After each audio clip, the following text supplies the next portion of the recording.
I would like to formally introduce Mr. Justin Griffin to the world.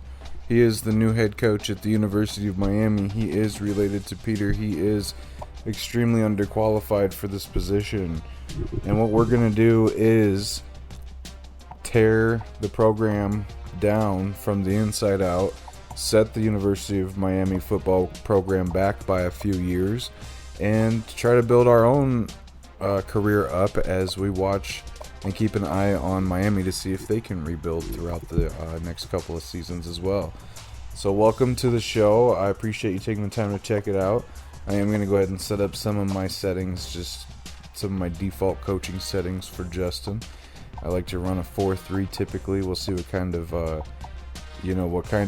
conference we end up in, so what kind of playbooks we're going to be facing mostly. But I'll probably set a 3-4 for now. And Justin is ready to go. He's ready to rock and roll. He is not messing around. And little does Miami know, he has zero intentions of doing the right thing. So we're going to go ahead and check the settings. Of course, we have the settings on all Heisman. Just 6-minute quarters for now, because I'm going to simulate this season anyway, this first season. And then we're going to hit this threshold at 0. That's where I like to set it. I like to have my fast guys faster than my slow guys. Call me crazy. Now we're going to hop into the Dynasty. We're going to pick the University of Miami because, as you might have saw, I am a Florida State fan in real life. But no hard feelings against Miami. That's just the team I would kind of want this to happen to, I guess. So some hard feelings. Anyway, we're hopping into our recruiting board to start the season. We're going to go ahead and select the 35 worst punters that are willing to come to Miami.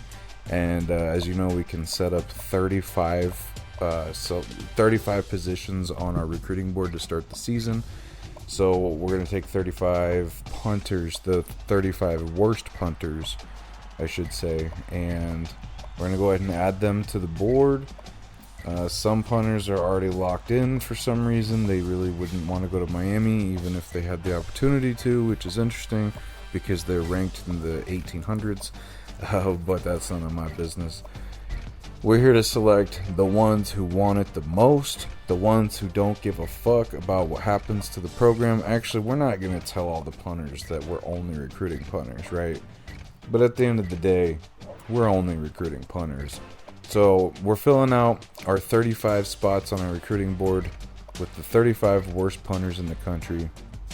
And let's go ahead and get it rocking. We're going to go ahead and save this so that we can get the recruiting process started. And we really want to set this team back as far as we possibly can before we roll out of here. So what we're going to do is hop into the depth chart now. I've got a corner playing quarterback. He's a 40 overall quarterback. Basically flipped the entire roster. I've got defensive players playing offense. I've got quarterbacks playing, kicking positions. I've got, left end playing center. You name it. Everyone's just, the roster's upside down. Most of the positions are 40 overall starting position. I don't think any of them are higher than a 60 overall starter. So as you can see, we have them all set up to where they should fail pretty good. And then just to make sure, we're going to hop into the red shirts. And we're going to make sure that none of the red shirts are planning on sticking around next year. We're going to go ahead and have them burn all of their red shirts for us. And like I said, we want to make sure that not only are we going to make our reputation as an offensive, our reputation as a coach, we're going to make it as poor as possible. We're also going to set Miami back as far as possible. So it kind of gives us a couple of things to keep an eye on throughout the series. So we are almost done making sure that there are no guys thinking they're getting a free ride this season. And I think we got them all. Now we're hopping into the schedule. We see the first 4 games are against top 8 opponents. So we know that they're going to have a real tough schedule. They've got an A+ strength of schedule there. Now we need to get into the playbook for one final touch. You see we're starting the season with 378 plays with the default Pistol Nevada playbook. We're going to break that all the way down to one play. They're only going to have one play to run on offense this season, and it is going to be I believe we set it at flex bone tight with it's a fullback option. So you'll see I'm going through and removing every single sub formation from every formation, and that removes all of the plays within. So now we're down to one play. You'll see on the top right we have one play out of 378 possible.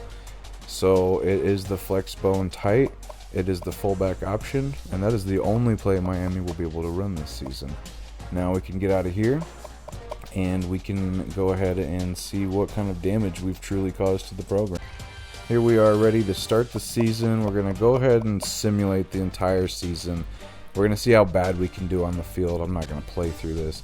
As you can see, we've lost by about 100-0 in the first 2 weeks. 47, somehow I put up 10 on Ohio State. I don't know how that happened. 34-0 against Oklahoma. Down by 28. And the next week we lost by 47 to North Carolina. I mean, you can see 38-13 against Wake Forest. Somehow we almost beat the Seminoles. That's how bad the Noles are in this game. That's, I mean, in my face. But we lost, so we're losing. We've got a couple games left in the season. We get blown out, shut out, 30-0 by Virginia. And then the last game of the year, we lose 38-7 to Pittsburgh. So, mission accomplished. You see how many punters have committed to the school. Somehow a couple linebackers and a center, I think, snuck in there. But a bunch of punters are coming to Miami next year, so that's good news, too. We did win an award this season, which I don't care about. But now we're going to hop into, we're going to see what our result is. And I got fired. I really got fired. And if there's one job I want to get fired from, I'm not going to lie, it's the University of Miami. I mean, no offense to Miami fans, but I'm a Seminoles fan, so I'm alright with it. And I clicked on tell me why I got fired, and it just tells me you won 0 games, and that's why you got fired. So here we are. We're already moving on with our next team. I was only getting offers as coordinators, so I didn't really want to play. My best offer was from Ohio. I went ahead and skipped to my next offer. I wasn't really feeling like rocking with the Bobcats, to be honest. No disrespect. But we're going to Texas, and we're going to take the offensive coordinator position with the Rice Owls. Offensive coordinator Justin Griffin is locked in. He's ready to go. Now we're going to take this thing serious. We're going to recruit our asses off. We're going to swag up all the roster, all the players. We're going to get the depth chart right. The offense is going to get all my attention for the next couple seasons until I get a head coaching position. And like I said, we're going to keep an eye on Miami, see if they can rebuild, just out of curiosity. And we're going to go ahead and see what we can do with this career. So thanks again for checking this first video out. I appreciate you taking the time to watch me get fired. That was fun. And that was probably my favorite time I've ever been fired. And now we're going to go ahead and start with the University of Rice.